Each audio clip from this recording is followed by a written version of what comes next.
Tarot cards. कुछ लोग इन्हें सिर्फ खेल समझेंगे, कुछ कहते हैं कि सुपरस्टिशन है, लेकिन असली सच ये है कि ये कार्ड्स इंसान के दिल और दिमाग का वो राज खोल देते हैं जो हमें खुद भी नहीं पता होता, हम खुद इग्नोर कर देते हैं।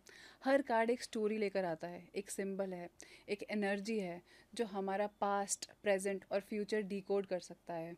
और दोस्तों, आज के इस एपिसोड में हम सिर्फ टैरो ही नहीं बल्कि समुद्रिक शास्त्र यानी कि शरीर और चेहरे की लकीरों और निशानों के ज़रिए इंसान की कहानी पढ़ने की कला ये भी डिस्कस करेंगे। सो प्लीज़ वेलकम अदिति दुआ। एक टैरो कार्ड रीडर हैं, इंट्यूटिव हीलर हैं, स्पिरिचुअल गाइड हैं, जो आज हम सब के साथ डिकोड करेंगी कि कार्ड्स हमारे बारे में क्या कहानी लिख रहे हैं। चलिए जानते हैं अदिति जी के साथ। स्वागत है मैम आपका। थैंक यू सो मच भविष्य जी, कैसे हैं आप? बढ़िया, आप कैसे हो? बढ़िया, काफ़ी सुंदर दिख रहे हो आज आप। Thank you. क्यों चूज़ करा आपने पिंक पॉडकास्ट पे पहनने के लिए? फेवरेट कलर है? नहीं, मेरा फेवरेट कलर तो ब्लैक है और आप मानेंगे नहीं, बीइंग एन एस्ट्रोलॉजर ये बहुत बड़ा हमारे पे थप्पा होता है कि हम ब्लैक बोल रहे हैं। बट मैं आज एक साउथ इंडियन साड़ी पहन कर आने वाली थी, but unfortunately I was not looking good, तो अच्छा, ये ऐसा जल्दी भी होता है में क्या? You are not looking good, ऐसा भी होता है? और नहीं तो क्या। मुझे विश्वास नहीं। ठीक है, आगे जी बढ़ते हैं। मैं अपने सामने एक कार्ड्स का डेक देख रही जी हूँ जो काफ़ी बड़ा है। Tarot card. जी। पहले तो मुझे आप ये बताओ, टैरो कार्ड रीडिंग स्टार्ट कैसे हुई? मैंने अभी तक महाभारत के ज़माने में हम नकुल सहदेव को देखते थे कि जी एस्ट्रोलॉजी पढ़ रहे हैं, वो उनके प्लैनेट्स के अकॉर्डिंग प्रिडिक्ट कर रहे हैं कि वॉर ऐसे होगी वैसे होगी। पर टैरो कार्ड रीडिंग कब इन्वेंट हुआ?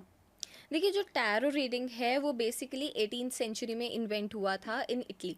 ओके। ये दो विचेस ने मिलकर बनाया था, वो दोनों बहनें थी। अच्छा। एंड जब ये बनाया गया तो इसमें सिर्फ और सिर्फ 20 कार्ड्स थे। ठीक है। बट गोइंग फर्दर, जैसे जैसे टैरो ने बहुत ज़्यादा ट्रैवल करा है, तो इसमें अगर आप इमेजेस भी देखोगे और थोड़ा सा टैरो का बिहेवियर देखोगे ना, so it is Greek and Egypt, थोड़ा सा उसमें बहुत ज़्यादा इंक्लूडेड है, इजिप्शियन कल्चर भी। तो टैरो ने फर्स्ट फिर जब बनाया गया इटली में, उसके बाद ट्रैवल करा फ्रांस में, फिर फ्रांस के बाद उसने रोम में ट्रैवल करा। रोम में ये एक ट्रेडिशनल गेम बन गया था, जैसे हम पत्ते खेलते हैं वैसे लोग टैरो से खेलते थे। और टैरो में जो इमेजेस बनी हुई हैं वो रिप्रेजेंट करती है हमारी लाइफ के phases, from beginning to end. अच्छा।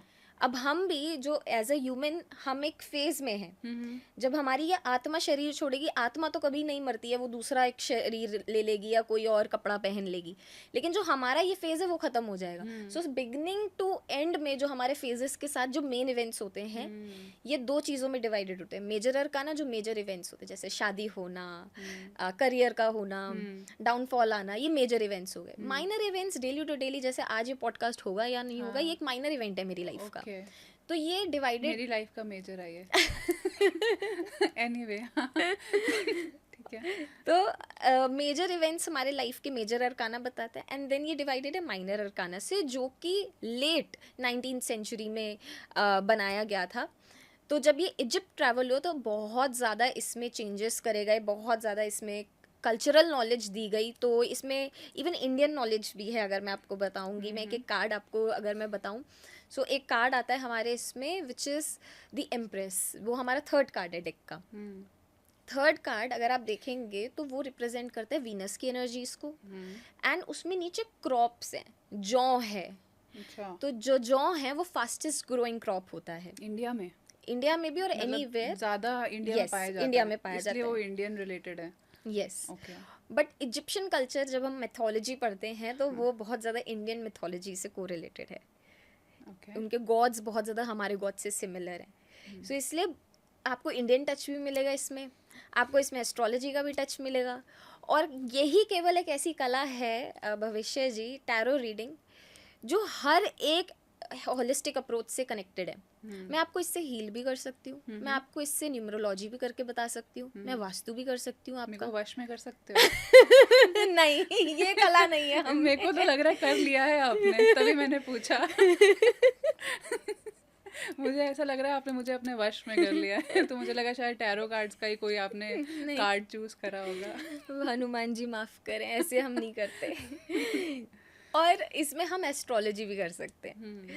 तो जब हम एस्ट्रो टैरोट करते हैं तो जो बड़ी बड़ी प्रेडिक्शंस एस्ट्रोलॉजर्स देते हैं वो हम टैरो रीडर्स भी दे सकते हैं। हम्म, तो इससे आज मैं आपको बहुत सारी ऐसी प्रेडिक्शंस करके मैं बताऊंगी। इंतजार कर रही हूँ। आप अपना डेक खोलिए ना, ताकि मतलब मुझे स्टार्ट करें। मैंने बिल्कुल टीवी में देखा है कि कार्ड चूज करते हैं जी। और उसके बारे में आप बता देती हैं चीज़ें, ये होने वाला है, वो होने वाला यस है। तो मैं अपने बारे में तो नहीं, पर मैं अपनी बर्थ डेट के रिलेटेड, जो भी ये इंसान देख रहा है, जी। मेरा बर्थ डेट है 28, तो मतलब 2 + 8 1 आता है। तो 1 1 नंबर जिसकी भी बर्थ डेट का कॉम्बिनेशन होता है, उसके लिए मैं ये टैरो कार्ड चूज करना चाहूँगी।